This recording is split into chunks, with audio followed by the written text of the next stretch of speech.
multimedia. Odds are you see it every day, you hear it every day, but what is it? Well, let's start with audio, what you hear coming out of a computer. Turns out computers are really good at recording and playing back audio, and they're really good at generating audio as well. And they can do so using any number of file formats, where a file format is just a way of storing zeros and ones on disk in a way that certain software knows how to interpret it. So let's start with a particularly common file format for musical instruments, known as MIDI. It turns out that using the MIDI format, M-I-D-I, can you store effectively the musical notes that compose some song. And you can do this for different instruments, and you can then play these instruments together by telling the computer to interpret those notes and then render them based on particular choices of instruments. For instance, this here is a program called GarageBand on Mac OS, and I've preloaded a MIDI file that I've downloaded online, and I dare say you will soon recognize the tune. Let me go ahead and hit play.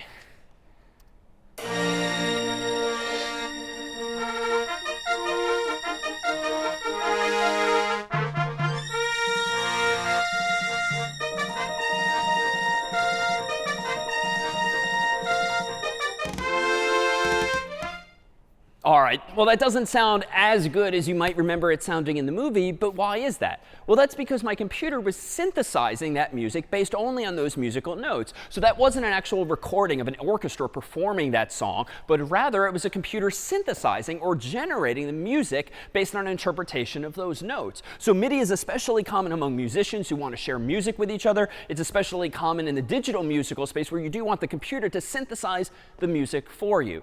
But of course, we humans are generally in the habit of listening to songs as we know and love them on the radio or from CDs back in the day or streaming media services. And those are songs that have actually been performed typically by humans and recorded often in a concert or in a sound studio. So they sound really, really good and really, really pristine.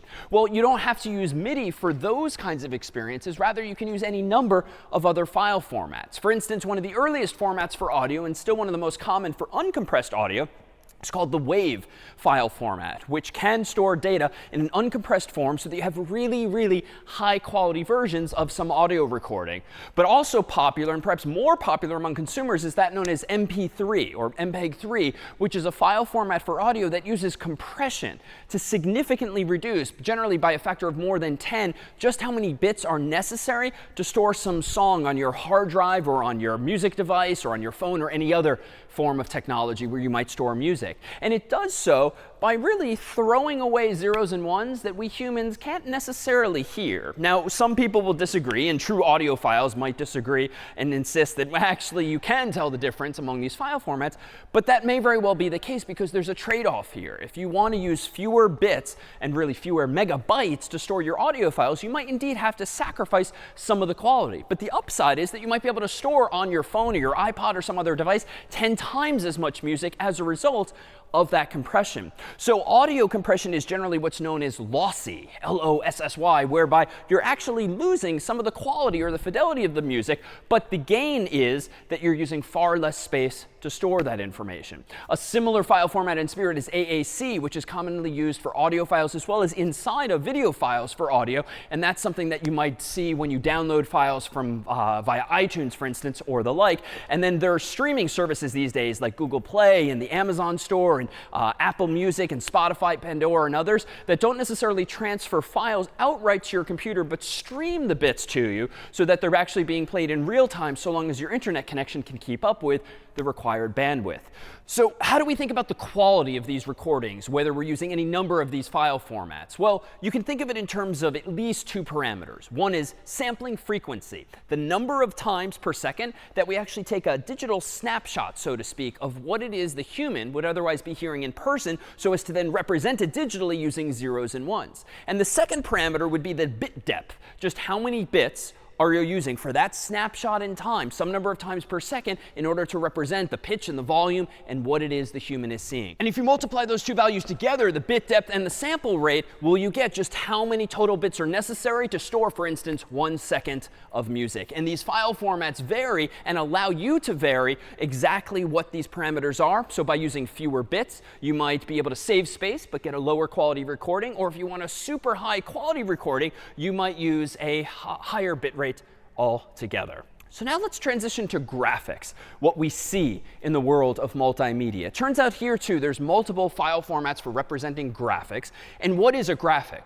Well, a graphic, really, if you think about it, is just a whole bunch of dots, otherwise known as pixels, both horizontally and vertically. Indeed, most images that you and I see on the web, on our phones, on our computers are rectangular in nature, though you can make some of the images transparent, so they might appear to be other shapes. But at the end of the day, all file formats for images are rectangular in nature. And you can think of them as just a grid of pixels or dots. Now, in the simplest form, each of those dots might just be represented by a single bit, a 1 or a 0. So for instance, here, if you look far enough back, is what appears to be a very happy, smiley face. But it's pretty simply implemented. If you think of, again, this rectangular region as just having a whole bunch of dots or pixels, I've pretty much colored in black only those dots necessary to convey the idea of a happy face, and left in white any of the dots that are otherwise part of our background. And you might then consider the white pixels to be represented with a 1 and the black pixels to be represented with a 0, or vice versa. Doesn't really matter so long as we're consistent in our file format. And so if you take a step back, you can kind of, sort of, but it's really hard to see the same image even among those 0s and 1s. But that might be the simplest mapping from binary to an image. You simply have to decide that there's some number of bits horizontally, some number of bits vertically, and if it's a 1, it's a white pixel, and if it's a 0, it's a black pixel, or equivalently vice versa. But of course, we don't generally use black and white images alone on the internet, on our phones, on our computers. Indeed, the world would be pretty boring if it only looked like that. And that's indeed how it looked way back in the day, even before there was digital and before we had file formats like this, when you just had black and white TV. But that would really be similar in spirit to what we're looking at here, with some grayscales as well. But here, let's focus on color and the introduction of color in a digital context, RGB, red, green, blue. If you've ever heard this acronym, and even if you haven't, this represents the 3 colors that can be mixed together really to give us any color that we want. RGB meaning red, green, and blue. So using 3 different values, how much red do you want, how much green do you want, how much blue do you want, you can tell a computer to colorize each of those dots in a certain way. Now, if you have none of these colors, you'll actually get a black dot. And if you have all of these colors mixed together in equal form, you'll get a white dot. But it's in the grades in between that you get all sorts of disparate colors. So let's consider this. Here is 3 bytes before you. And each is a byte because each of these is 8 bits, where again, a bit is just a 0 or a 1. So I have 8 bits here, 8 bits here, and 8 bits here. The first byte of bits, first 8 bits, is of course all 1s, apparently. The second byte is all 0s, and the third byte is all 0s as well. So if you view each of these bytes, 1, 2, 3, as representing how much of a certain color, red, green, blue, RGB, this appears to be a lot of red, because all of these bits are 1s, no green, and no blue. So RGB, red, green, blue, lots of red, no green, no blue. And so indeed, this is how a computer would typically, using 8 bits per color, or 24 bits in total, 8 plus 8 plus 8, would represent the number we know as red.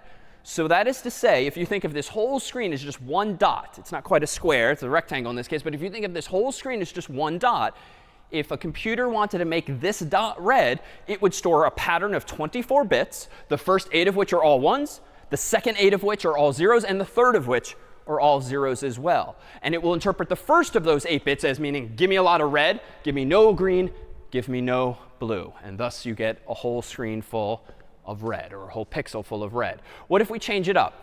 What if we have a 0 byte, a byte with all 1s, and then another 0 byte, thereby making the red 0, the green all 1s, and the blue all 0s? Well, indeed, we'll get a screen filled with all green using that encoding of 24 bits. And you might guess in the end here, if we have 0s and then 1s, RGB, this time we're going to get blue. That's how a computer, using 24 bits, would represent a dot that's entirely blue. Meanwhile, if you wanted to represent black, you would use all 0s for each of the R, G, and B values. And if you wanted to represent white, you would use all 1s for each of the R, G, and B values. And you can get any number of colors in between these extremes and any number of variations of red, green, and blue by just mixing those colors together in different quantities. Now, it turns out when we talk about graphical file formats, we don't typically talk in terms of or think in terms of binary. We rather use something called hexadecimal, whereas binary just has 2 digits, 0 and 1, and whereas recall decimal has 10 digits, 0 through 9, hexadecimal is a little different. It has 16 possible digits, and it's a little weird, but it's at least pretty straightforward. Those 16 digits are 0 through 9, and then A through F. In other words, 0, 1, 2, 3, 4, 5, 6, 7, 8, 9, A, B, C, D, E, F. And so, of course, 0 is the smallest number we can represent, and 15 is going to be the largest number we can represent, which is to say that F represents a 15. So in fact, let's consider an example. Here is a pattern of 8 bits, all of which are 1. Let me go ahead and add a little bit of space to these 8 bits just to separate them into 2 groups of 4. Because it turns out one of the nice features of hexadecimal mathematically is that each hexadecimal digit, 0 through F, represents in total 4 bits, which is to say that we can take a number in binary like this, look at it as 2 halves, one half of a byte followed by another half of a byte, and use 1 hexadecimal digit instead of 4 binary digits to represent the first 4 bits, and then 1 other hexadecimal digit to represent the other 4 bits. So we can take something that takes 8 symbols to represent and whittle it down to just 2, which is pretty convenient. And so in fact, it turns out that in hexadecimal, if we had all zeros, in hexadecimal that would just be 0. But if we have all ones, 1, 1, 1, 1, and we convert that to hexadecimal, that's going to be, if this is the 1's place and the 2's place and the 4's place and the 8's place, that's going to be the number 15, otherwise known in hexadecimal as F. Which is to say, if you have a byte of bits, 8 bits, all of which are 1's, you can think of that same byte as being 2 hexadecimal digits, FF, as opposed to thinking of it as 1, 1, 1, 1, 1, 1, 1, 1. It's just FF. So it's a more succinct way of representing the exact same information. And so accordingly, if you want to think about red a little more succinctly, you don't have to think about it in terms of 8 1s and 8 0s and 8 0s. You can think of it in terms of FF 0, 0, 0, 0, just because it's more succinct. Similarly for green, 0, 0, FF 0, 0. And for blue, 0, 0, 0, 0, FF. It's just a more succinct way of explaining oneself. And indeed, a lot of graphical editing programs, like Photoshop being one of the most popular, actually use this notation, certainly instead of binary, and also instead often of decimal, just by convention.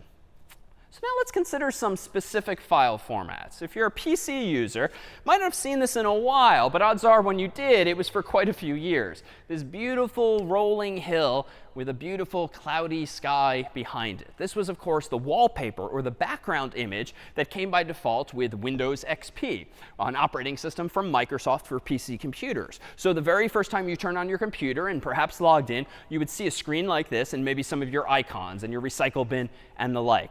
Now, as an aside, and spoiler, this is what that same hill apparently looks like today. So it hasn't necessarily aged well. But for our purposes, what's interesting here is what this image was stored as. It turns out that this image originally was a bitmap file, BMP, or bitmap, B-I-T-M-A-P, to pronounce it out loud. And that file format really is what that word implies. It's a map of bits. It's a grid of bits, which is perfectly consistent with our definition earlier of a very simple smiley face using just zeros and ones, or black and white dots. This case clearly has many more colors than that. And indeed, it's certainly the case in general that graphical file formats on computers support dozens of colors, hundreds of colors, thousands, maybe even millions of colors, certainly more than just black and white alone. But there's a finite amount of information here. And even though this looks like a beautifully crisp green grassy area and a beautifully blue sky with some very smooth clouds, if we actually zoom in on those clouds, you'll see that indeed an image is really just a grid of dots. In fact, let me zoom in on those clouds. And I've not done any alterations. I simply used a graphical program to take that same sky and zoom in, zoom in, zoom in as much as I can. And as soon as you zoom in enough, you see that that cloud that previously looked especially smooth to the human eye really isn't. It's just that my human eyes can't really see dots especially clearly when they're really small. And there's a very high resolution, so to speak, a lot of pixels horizontally and a lot of pixels vertically in an image. But if I do zoom in on that, I actually do see the pixelation, so to speak, whereby you actually see the dots. And you can see that those clouds are really just roughly represented as a grid of dots or a map of pixels, a rectangular region of pixels. So that's all very interesting now, because it would seem that we don't have an endless ability to zoom and zoom and zoom in and see more and more detail unless that information's already there. And so much like with audio, when you have the choice over just how many bits to use, so in the world of images, do you have discretion over how many bits to use? How many bits do you use to represent each dot's color? And that might indeed be just 8 bits for red, 8 bits for green, 8 bits for blue, aka 24-bit color. But resolution also comes into play. If you have an image that's only 100 pixels, for instance, by 100 pixels, horizontally by vertically, it might only be this big. Now, that might not be big enough to fill your whole background wallpaper on your computer, and so you might try to scale it up or zoom in on it. But when you do that, you're taking only a limited amount of information, 100 pixels by 100 pixels, and you're essentially just duplicating those pixels, making them bigger and blotchier just to fill your screen. Better would be to not start with an image with so few pixels, but rather get a much higher resolution image. And indeed, this is what you get with newer and better camera phones these days. Newer and better digital cameras is, among other things, do you get higher and higher resolution, more and more dots, so that the dots ultimately that we humans see are so small on our screens, it looks ever more smooth than, say, an image like this. So generally speaking, higher resolution gives us higher fidelity and a cleaner image. Though other factors in cameras certainly play into that as well. But there's something else I notice here. It seems a little silly that I'm using the same number of bits to represent the color of every one of the dots on the screen.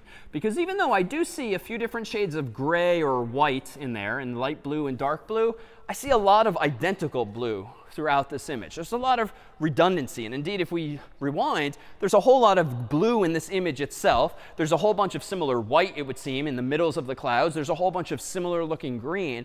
And yet we are using, it would seem by default, 24 bits for every pixel, which just seems wasteful, even if one pixel is identical to the one next to it.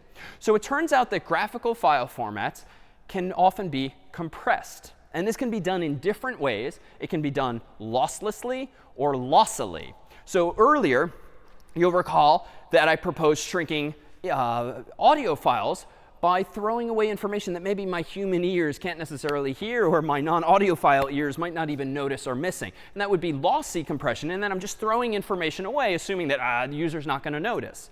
But that's not always necessary. Sometimes you can do lossless compression, whereby you can use fewer bits to store the same information. You just have to store it more intelligently. So consider this example here, where you have an apple against a blue backdrop. And that, much like our blue sky, seems pretty consistent throughout. And so it seems a little silly, intuitively, to record an image like this on disk as follows. If we think about me being a verbalization of a file format, make this pixel blue, make this pixel blue, make this pixel blue, make this pixel blue, make this pixel blue, make this pixel blue. Literally saying the same sentence, or more technically, using the same 24 bits for every pixel across that entire row, even though my sentence might not be changing. And so instead, what a clever file format might do is this. This is not what the user sees, but this is what the file format could store with respect to all of that redundant blue. Just remember, for instance, the leftmost pixel's color as by saying, this pixel is blue. And then for the rest of the row, or scan line as it's called in an image, just say, and so are the rest of the pixels in this row. So I can say much more concisely, essentially repeat this color throughout the entirety of the rest of the row, thereby saving myself any number of sentences, let alone any number of 24 bits. And I can do that the same here. Make this pixel blue, and then repeat that image, that color again and again and again. Now, it gets a little less efficient as soon as we hit like the stem on the apple, because then that sentence has to change. Then we have to say something like, make this pixel brown, make this pixel blue, and then repeat again. So we have to kind of stop and start if there's some obstruction in the way. And the same thing for the red apple itself. But just look based on the white at how much information we're potentially saving, or how many bits we're potentially saving. And yet, we're saving those bits in a way that the original information is recoverable. Just because we don't store 24 bits representing blue for every one of these dots on the screen doesn't mean we can't display blue there just by interpreting this file format a little more cleverly. And so this is indeed how a file format might actually losslessly compress itself, using fewer bits to store the same image, but in a way where you can recover the original image itself. Now, let's take a look at another example, this time of lossy compression. Here is a beautiful sunflower taken somewhere here on campus at Harvard University. This is a high-quality JPEG photograph, where JPEG is a popular file format for photographs especially. And this image here was somewhat compressed, but not very compressed. In fact, only if I put my face really awkwardly close to the screen do I see that it's a little bit blotchy way up close. But from just a foot or so or beyond, it looks perfectly pristine. But not if we compress this image further. Suppose that this image is just too big to fit on my Facebook profile page, or it's just too big to email to a friend via my phone.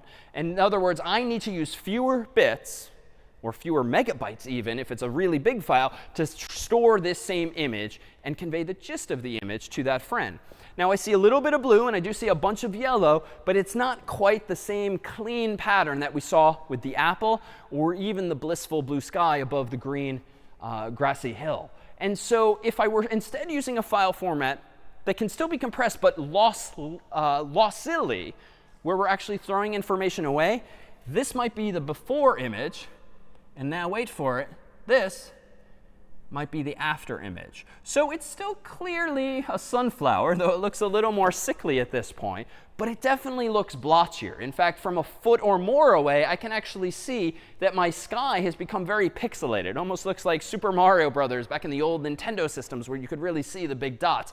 And the greenery here is just a grid of pixels too. And even the flower has really just become a collection of dots that I can ever so clearly see on the screen. And certainly this flower looks none so good anymore. So let's rewind. This was before, after, before, after. And so this is what it means to lossily compress an image. I cannot go from this pretty poor version back to the original if I have achieved this compression by just throwing away some of those bits. So whereas before I was very cleverly just remembering repetition in the image, in this case, using this file format, especially when you really turn the virtual knob and say, compress this as much as you can, essentially what my graphical software is going to do is start to use approximations. Well, does this leaf here really need to be 20 different shades of green? How about just 2? And that's why I get this big green blotch here and this other green blotch here. Does this sky really need to be 30 different shades of blue? How about 2 shades of blue and 2 shades of gray? And so that might be a way to use less information to still represent the same sky.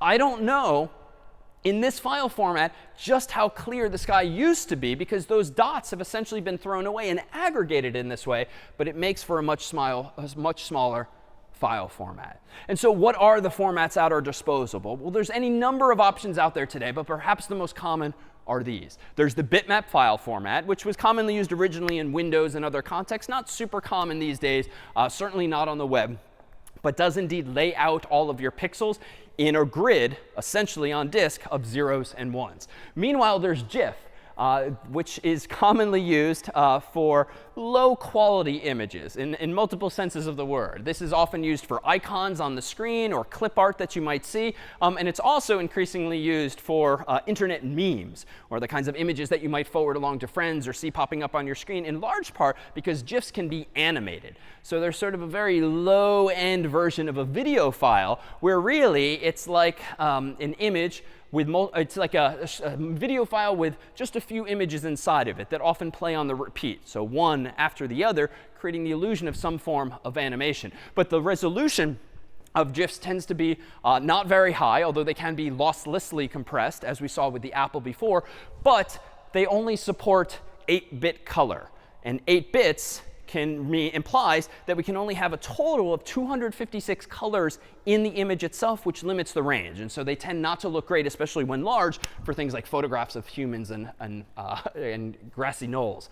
JPEG, meanwhile, is the file format we saw just a moment ago, that beautiful sunflower. This actually supports 24-bit color, but is lossily compressed. So you might lose some information when shrinking those image files, but it allows you so many more colors that you can see images typically with much higher fidelity at much greater quality. Meanwhile, there's PNGs as well. PNGs are commonly used for high-quality graphics that you might want to print or resize, supporting 24-bit color as well, and are generally used for images that you might indeed want to use in multiple contexts, not so much photographs, but other artwork that's higher quality than GIFs. And here's just a few examples. This is perhaps the most ridiculous animated GIF that I could find. This here being a cat flying through the sky. And this is an animated GIF in the sense that it's really just one image after another, after another, after another, and they're repeating again and again and again and again. So even though it looks like motion, really you're just seeing a bunch of images, each of which has the cat in a slightly different position and its rainbow, and the stars in a slightly different position. And if you loop these again and again, it looks like the cat's moving, but really you're just seeing a whole bunch of images every split second. Meanwhile, here is another JPEG, in addition to the sunflower earlier. This is a beautiful shot of the ceiling here in Sanders Theater at Harvard University. And JPEG really lends itself to photography because you have not only a huge range of colors, you also have the choice not really to compress the files very much. The fact that my sunflower got so ugly on the screen was because I deliberately said compress that sunflower as much as you can. But that doesn't need to be the case. If you can afford to spend the bytes on disk, or you can afford to post a really big image on the internet, then you can certainly use minimal compression and capture a really beautiful image. As for a PNG, here might be a good opportunity for a PNG, a really high resolution version of, say, Harvard's crest that you might want to print small on a piece of paper or large on a banner or the like. And so this might lend itself especially to an application like that. Of course, we don't have an infinite amount of information at our disposal in graphics. Rather, we only have the pixels and the dots and the colors that are there when that image was saved in some file format. And so it's quite all too common to see in popular television and film sort of abuses of what it means to be a multimedia format and a graphical file format at that, such that there's entered the lexicon this notion of enhance, where enhance essentially means, apparently in the media, make this image as clearly readable as possible, no matter what format it was saved in. And we can see some examples of that with this popular TV show here.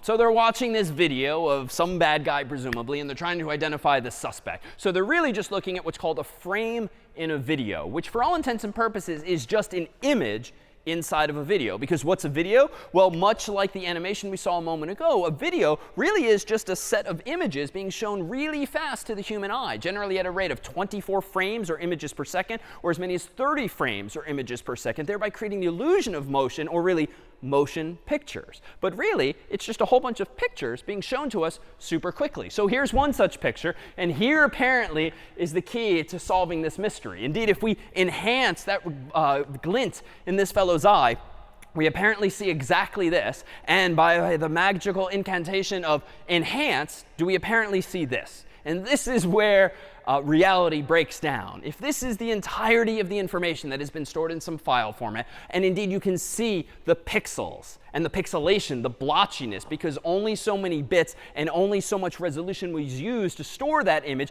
and we are looking at a tiny, tiny, tiny fraction of it in the reflection of that fellow's sunglasses, this is all the information that we might have. Now, you might stare at this all day long and kind of sort of think that you see who it is that perpetrated this crime, but you're certainly not going to get from that anything close to the resolution of this, unless the original video, and therefore the original frame or image, was as high resolution as this output suggests. So the information, the bits, the pixels aren't just there. And even cartoons of today, like Futurama, know this. Magnify that death sphere. Why is it still blurry? That's all the resolution we have. Making it bigger doesn't make it clearer. It does on CSI Miami. All right, and what better segue then to video file formats themselves than these excerpts from some actual videos? Indeed, you can think of a video file format as very reminiscent of something from the real world. In fact, as a kid, if you either made or played with these little flip books, you might have had the ability to actually see the something animated really by just flipping through some physical pieces of paper really quickly. Well, that's all a video format is in the digital age. It is simply a file format that contains essentially a whole bunch of images inside of it, each of which is shown to you so fast that there appears to be the illusion, just like this, of motion. And you're seeing 24 images per second or 30 images per second. And it's not necessarily that they're all pings or JPEGs or GIFs or actual images inside of it. There's actually more complicated and sophisticated ways of storing the information. So you're not just storing each of the frames. You can actually use algorithms and mathematics to actually go from one frame to another. And indeed, there are some very clever opportunities when it comes to videos for compressing video formats themselves. We can certainly leverage within frames, or intra-frames, so to speak, the exact same techniques that we saw earlier with something like a GIF and an apple, where we can actually leverage the fact that there's redundancy in a given frame of a video, throw that information away, and just remember, whole sky is blue, or the whole rest of some line or row in a file is blue, and therefore save on the information in bits. But with videos, you have another opportunity, because you don't just have an individual picture. You have a picture in every subsequent picture, which might look very similar as well. In fact, if I hold very still for multiple seconds, odds are almost everything in this video is staying the same, except for my mouth, apparently my pointer finger, and my lips and eyes as I blink.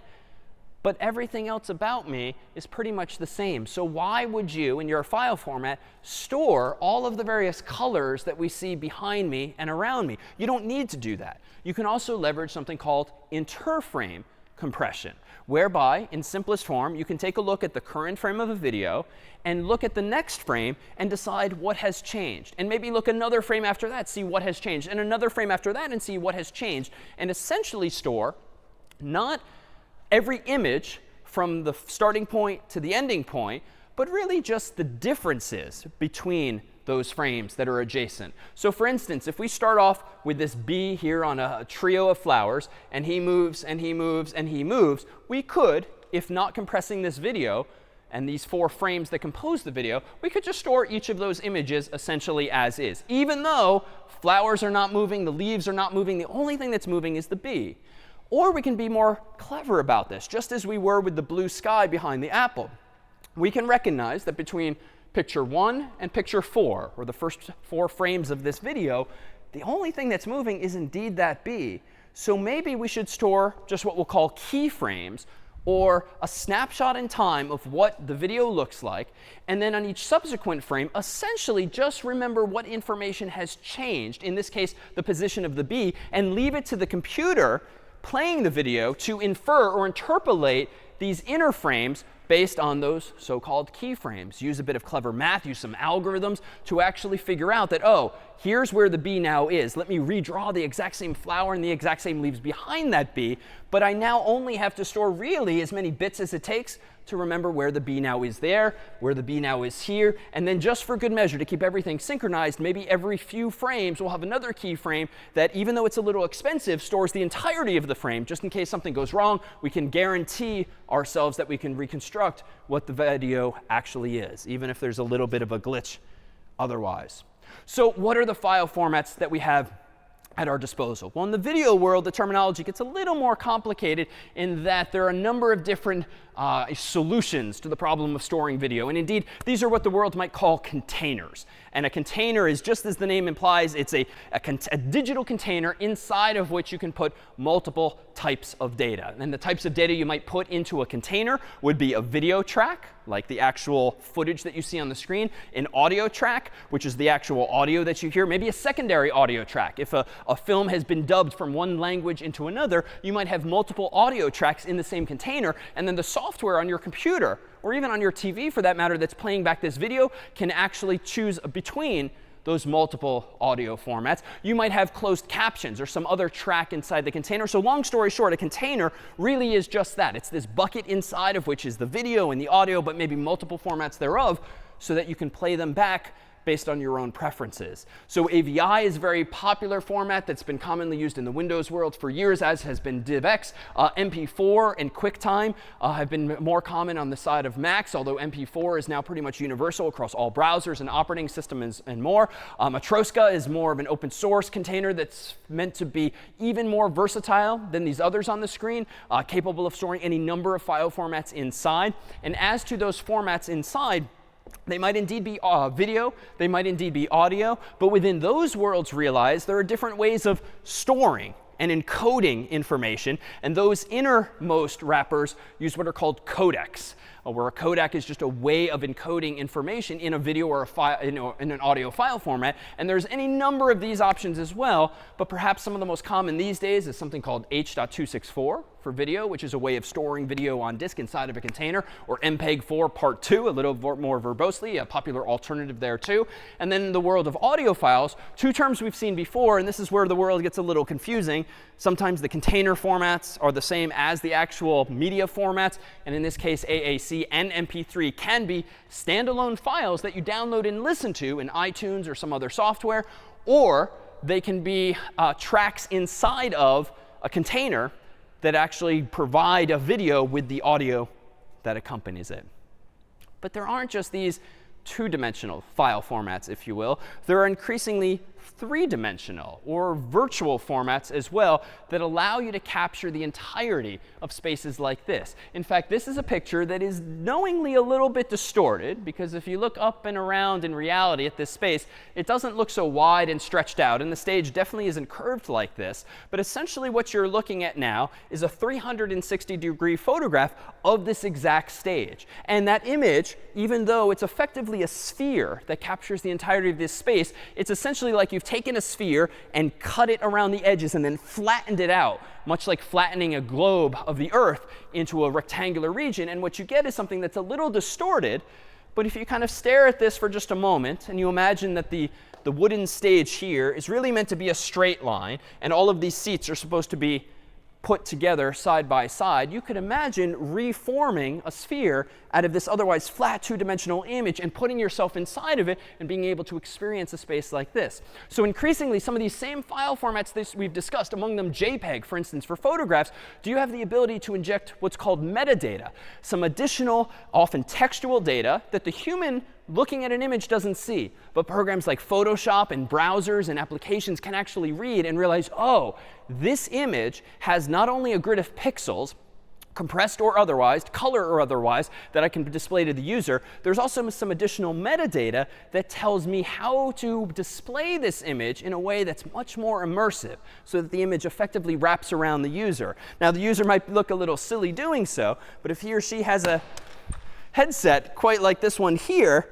he or she can take a look at this image, pull it up on the digital screen that's before him, and thanks to two small lenses, left eye and right eye, start to look up and down and left and right and all around him or her, and actually see a space like this and experience it in 360-degree virtual reality. So this is just a taste then of the file formats that currently exist, that are on the horizon today, and just who knows what more will exist. But at the end of the day, it all boils down to bits, to zeros and ones, how you arrange them on disk, and what features you provide to the users with which to capture their imagination.